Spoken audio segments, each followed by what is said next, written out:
강정에 와서 미사를 하리라고는 이렇게 생각해보지 않았는데 기회가 돼서 이쪽으로 오니까 강정에 와서 미사를 봉헌하게 되었습니다.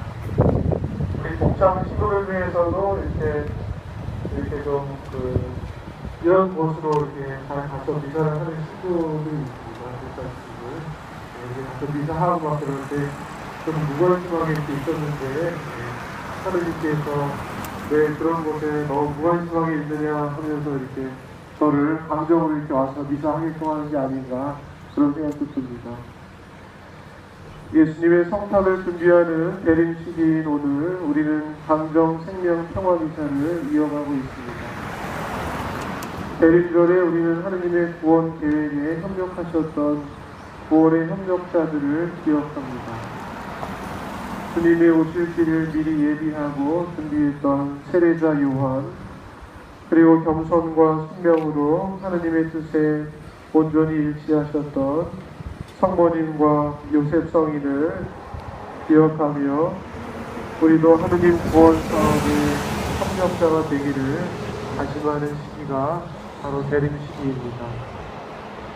이곳 강정은 우리나라 분단 상황의 최전선은 아니지만 해공기지 건설의 강행으로 뜻하지 않게 평화로웠던 마을이 갈등과 분열의 최전선으로 자리 잡게 되었고, 또 강대국들의 대립하는 민감한 분리 경쟁의 각축장으로 전락하고 있습니다. 저의 고향은 군사 분계선이 자리 잡고 있는 분단의 최전선인 파주입니다. 파주 가보셨나요? 제 고향은 그게 파주였기 때문에 항상 이렇게 군인들을 많이 봤고, 어렸을 때부터 이제 학교 끝나면은 노트럼 같은 데 가서 삐라 주워가지고 학교 이렇게 갖다 주고, 그리고 포소리도 많이 듣고 이렇게 살았습니다.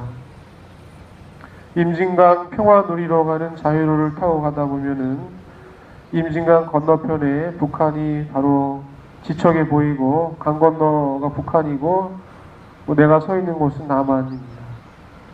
바로 그렇게 그 분단의 그 현실이 고스란히 이렇게 담겨져 있는 역사의 현장 속에서 저는 어린 시절을 이렇게 보냈습니다.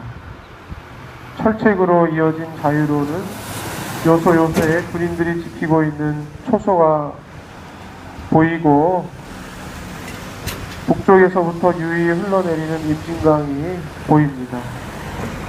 그리고 갖가지 철새들이 북쪽과 남쪽을 왔다 갔다 하면서 평화롭게 이렇게 있는 곳으로 보입니다.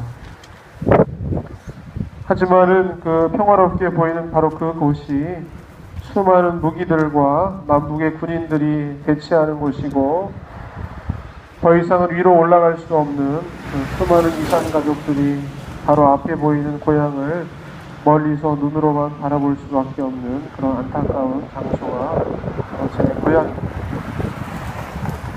바로 앞에 그 개성의 송악산이 보이고, 날씨가 좋은 날은 우리 제주도는 한라산이 잘 보이지만은 제가 있던 그 고향 파주는 조금 높은 곳에 올라가면 날씨가 좋은 날이면은 서울에는 북한산, 그리고 개성에는 송악산이 이렇게 비슷한 거리에 있기 때문에 잘 보여. 그리고 황해도의 그 해안선들을 이렇게 시작하는 그곳이 이렇게 보이고, 북한 쪽이 참 아름답다라는 그런 느낌을 많이 받았습니다. 하지만 그곳에서부터 더 위로 올라가지 못하는 군사 분계선이 있는 곳입니다. 제가 워낙 소속되어 있는 의정부교구는 문산, 그리고 적성, 연천을 해가지고 우리나라 서북쪽에 최북단에 있는 분단을 이렇게 현실을 이렇게 갖고 있는 교구입니다. 임진강 가까이에는 올해 초에 축성된 그 아름다운 성당이 하나 있는데요. 일명 이름이 참회와 속죄의 성당입니다. 참회와 속죄의 성당 들어보셨나요? 못 들어보셨나요? 네. 북한의 평안남도의 그 진살이라는 곳에 있었던 한옥 성당을 그대로, 그건 이제 거긴 없어졌겠죠. 그걸 그대로 이렇게 옛날 설계도를 가져와서 자유로 근처에 그 성당을 아주 아름답게 이렇게 지어놨습니다. 속죄와 참회와 속죄의 성당이 이름이 너무 길어서 우리 신부들은 이름 줄여가지고 참속성당이라고 해요. 인터넷 같은 데 한번 찾아보시면 성당 아름다운 것을 이제 감상하실 수 있을 것입니다.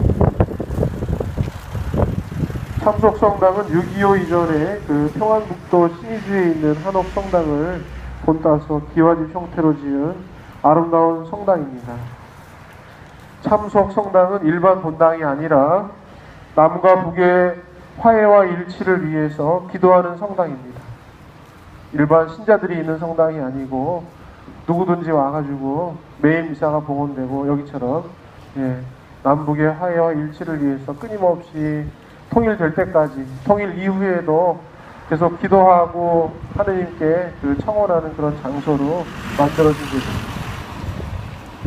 분단 상황 속에서 북한에 대해서 적개심을 부추기는 수많은 안보관이 판을 치고 있지만은 참속성당은 우리의 안보를 말하기 전에 남과 북이 전쟁으로 서로에게 주었던 커다란 상처와 적개심을 하느님 앞에 참회하고 속죄하는 성당입니다.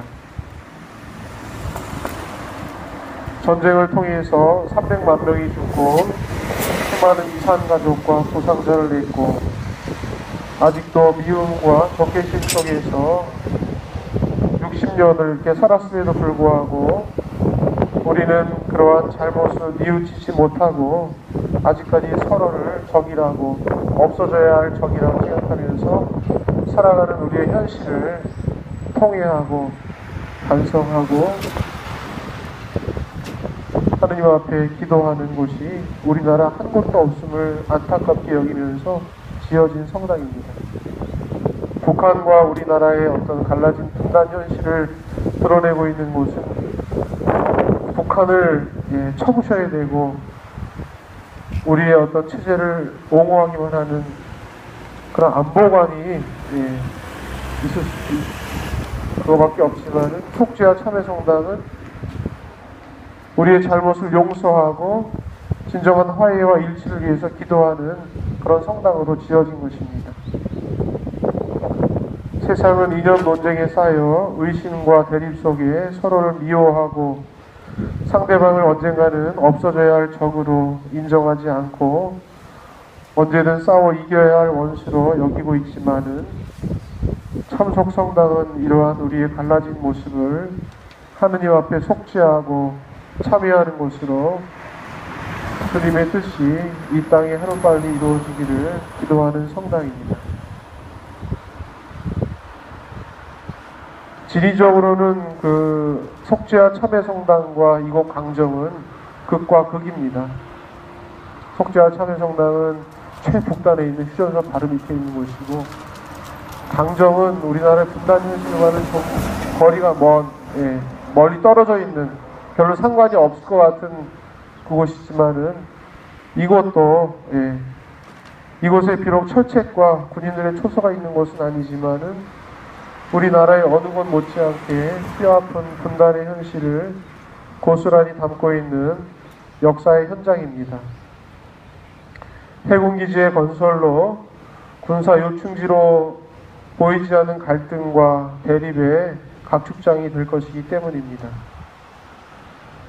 이렇게 냉정하고 현실적인 약육강식의 논리가 지배하는 첨예한 이곳에서 주님의 복음을 이야기하고 세상이 주는 것과는 다른 하느님의 평화를 이야기한다는 것 자체가 어쩌면 계란으로 바위치기 같은 모습인 것 같기도 하지만은 우리 신앙인들은 결국 세상의 주인의 만물의 주인은 하느님이시고 하느님께서 승리하신다는 믿음을 갖고 벌써 3년째 이 미사를 봉헌하고 있는 것입니다.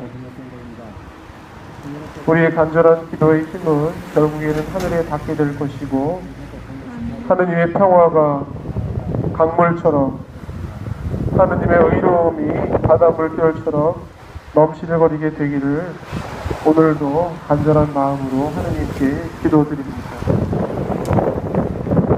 오늘 복음을 통해서 예수님께서는 유다인들의 완고한 마음에 대해서 말씀하십니다.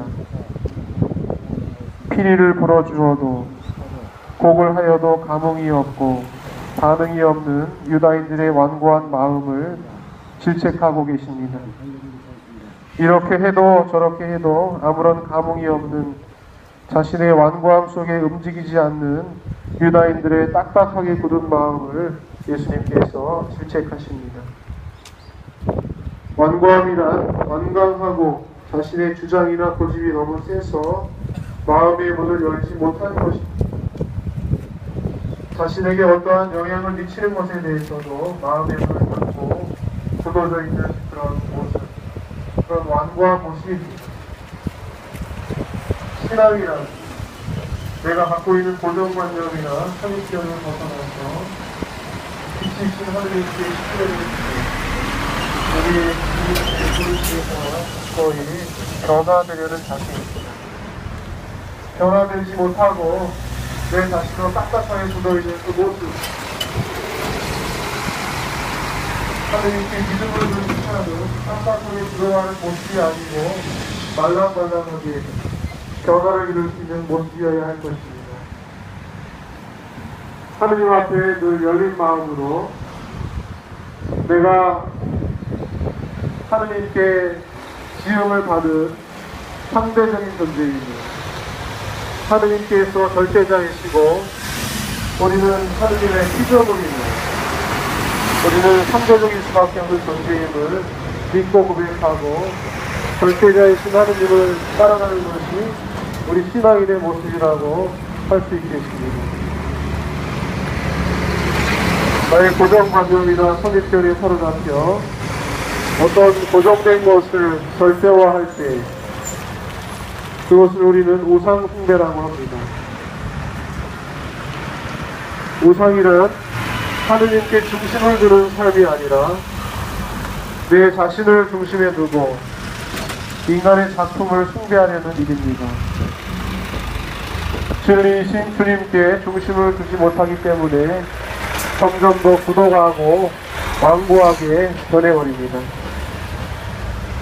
내가 너의 돌처럼 굳은 마음을 도려내고 살처럼 부드러운 마음을 주리라는 에zekiel 예언자의 말씀대로 우리 신앙은 돌처럼 굳어지지 않은 우리의 완고한 마음을 주님의 힘으로 조금씩 부드럽게 하는 일일 것입니다. 세례자 요한이 나타나서 먹지도 않고 마시지도 않으니까 그 사람을 금욕주의자요 미친 사람이라고 하더니 사람의 아들이 와서 즐겨 먹고 마시고 죄인들과 어울리니까 그것을 또 꼬투리 잡아서 주정뱅이 떠돌이라고 손가락질한다는 오늘 복음의 비유 말씀을 함께 들었습니다. 들려오는 하느님 말씀에 귀 기울이지 못하고 귀를 막고 마음의 문을 닫아버린 완고한 마음을 개탄하고 계십니다. 닫혀버린 그 마음, 완고한 마음은 하느님도 어떻게 하실 수 없는 것 같습니다. 하느님께 의지하지 못하고 칼과 총으로만 평화를 지킬 수밖에 없다고 생각하는 이곳 강정의 첨예한 현실 속에서 우리는 우리 자신의 완고함을 성찰하게 됩니다. 하느님의 참된 평화를 간절히 기원하고 아름다운 자연을 무참히 파괴하면서까지 첨단의 군함들이 들어오는 군사기지를 건설하고 국비 경쟁의 각축장으로 만들어버리는 우리 인간의 완고함을 참회하고 속죄하며 이곳 강정마을과 제주도가 하느님의 참된 평화가 이루어지는 축복의 땅이 되기를 오늘 미사 중에 다시 한번 하느님께 간절히 기도합시다. 아멘. 아기 예수님의 성탄을 준비하면서 주님을 모실 수 있는 부드러운 마음, 말랑말랑한 마음, 변화될 수 있는 우리의 너그러운 마음을 주님께 청하고 그런 마음을